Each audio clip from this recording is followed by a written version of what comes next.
I was born in the city Haskovo, Bulgaria, in a place where many Roma gypsies live. It's close to Turkey. I'd like to say that my culture is Bulgarian and Romani. Together, those cultures are inside of me. I come from a musical family. My grandfathers and great-grandfathers were all musicians. My father was a musician. My brother is a musician. I have 5 uncles, and they are all musicians. I have lots of cousins, and they are all musicians. I have 2 sons, and they're both musicians. With us, if you have a son, that son has to be a musician. It's been like that for generations.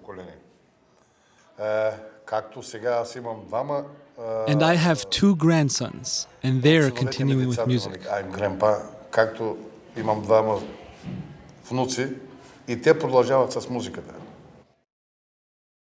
My name is Carol Silverman, and right now I'm an associate professor of cultural anthropology and folklore at the University of Oregon.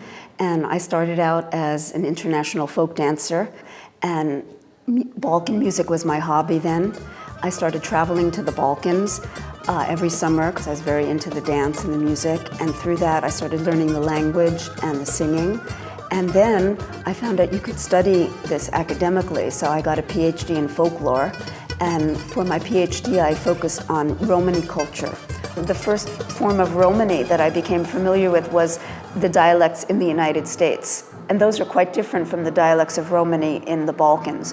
But I did become familiar with those, and I can understand the song texts. Because I feel if I'm singing the songs, I have to know what I'm singing.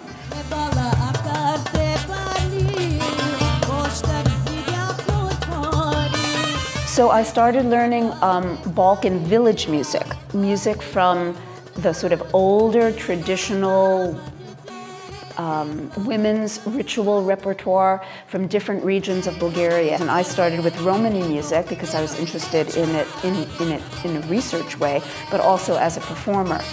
And I was singing Romani music and learning the language, and that's when I re-met Yuri, because I had met him in Bulgaria when I was doing research there, but I was one of thousands of fans who was just following him around like everybody else with my tape recorder.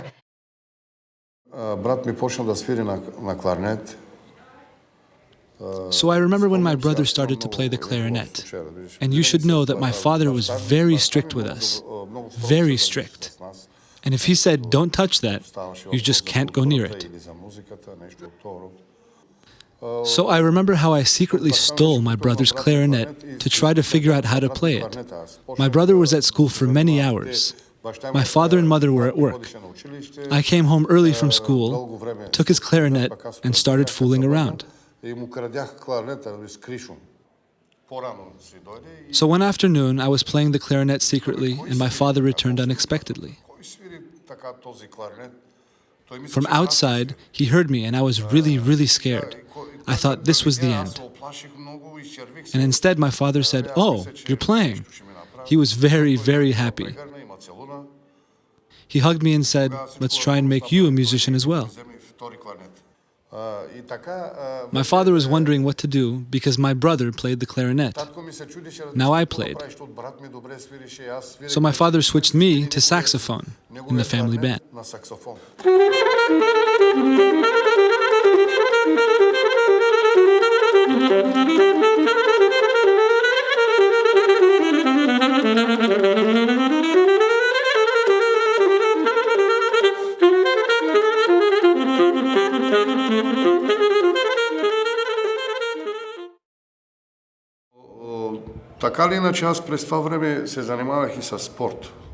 At the same time, I was also involved in sports.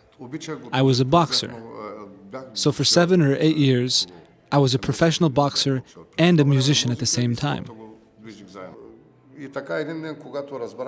I understood, though, that from boxing, from sports, I couldn't make a living. It just wasn't earning enough money. So I let that go and concentrated on the band with my brother. My father was getting older, and the uncles dropped out of the band, and they got a new group together with my brother for a more modern sound. So when I got on stage, when I performed with my brother, some people just knew me as a boxer. They were surprised to see me playing music, but we were getting good, and we were good enough to enter the festivals.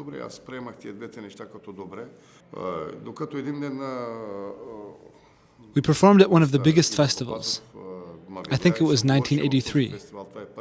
Mr. Ivo Popozov, a very famous musician, heard about me.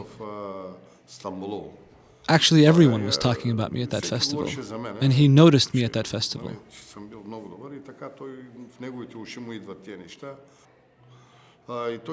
Ivo Popozov invited me to join his band.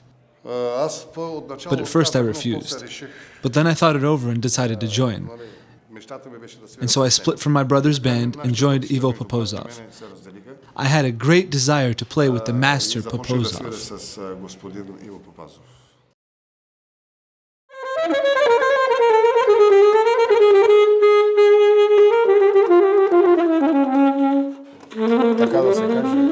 We had a musical family, so you had music around you all the time. You go to sleep with music, you rise with music, it was all around us. I started when I was 8 years old, and my first instrument was the tapan. My father would take me and my brother, and we had a family band. And so we went mostly to weddings to play. So I played the drum with my father's band, the family band, but after 2 years I switched to the kawal. That's a flute. Some of the new instruments that were being introduced at the time were guitar, bass guitar, drum set, whereas before that it was just 2 tapans and a few clarinets. I'm explaining how the years went on. For example, they introduced the accordion, and I've already mentioned the bass guitar and guitar and drum set. My brother became an extremely good clarinetist, an excellent musician, and things changed as time went along.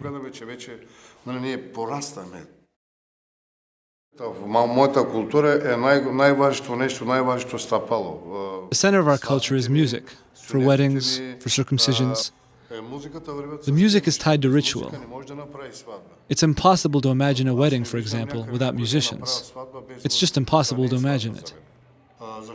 And you have to understand that in Bulgaria, people save for years and years and gather money in order to have enough for a beautiful wedding and to show that they've got the money to hire the best musicians. In the old days, a musician could always get work in weddings. It was one of the sort of steady occupations. I'm not saying it was easy. It's very, very hard work. Playing wedding means like 5 days straight. I'm talking about if it's a Muslim wedding, the henna ceremony, and then getting the bride, and then the rituals of the procession to get the godparents and all of this stuff. Then at least 1 or 2 banquets, which start at 5 and then at 5 p.m. and end at 5 a.m. And that means they're playing all the time. It doesn't mean everyone is dancing the same dance for 10 hours, but it means there's music, okay? They're on their feet, they're getting requests, and they're getting tips. And then they might sleep a few hours or not and have to play in the morning for other rituals. When you play weddings, people have to like what you're playing. So you give everything from your heart.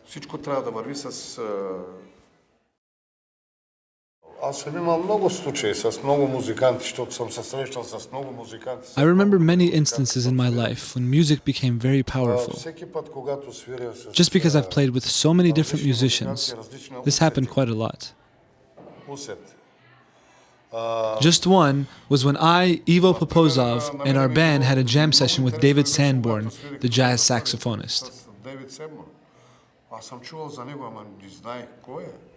And it was very intense, and there was a lot to learn from each other.